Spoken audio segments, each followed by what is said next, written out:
Iran Israel উত্তেজনার জেরে বিশ্ববাজারে জ্বালানি তেলের দাম আবারও ঊর্ধ্বমুখী হয়েছে। আন্তর্জাতিক মানদণ্ড অনুযায়ী ব্রেন্ট ক্রুড তেলের দাম ব্যারেল প্রতি $৮০ পৌঁছেছে, যা আগের তুলনায় ৩.৯% বেশি।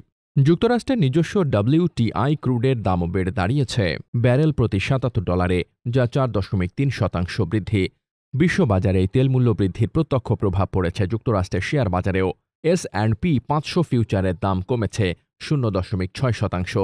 একই সঙ্গে ট্রেজারি বন্ডের দামেও সামান্য পতন লক্ষ্য করা গেছে।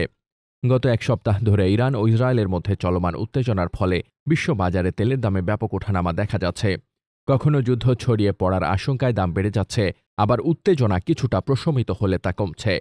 বিশ্বের অন্যতম বড় তেল উৎপাদক দেশ ইরান। দেশটি মধ্যপ্রাচ্যের গুরুত্বপূর্ণ সামুদ্রিক পথ হরমুজ প্রণালীর পাশেই অবস্থিত। এই প্রণালীর মাধ্যমেও বিশ্বের একটি বড় অংশের জ্বালানি তেল রপ্তানি হয়।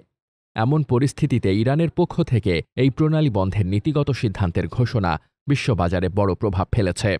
বিশ্লেষকরা বলছেন, হরমুজ প্রণালী বন্ধ হলে বিশ্ব জ্বালানি সরবরাহ চরমভাবে ব্যাহত হতে পারে।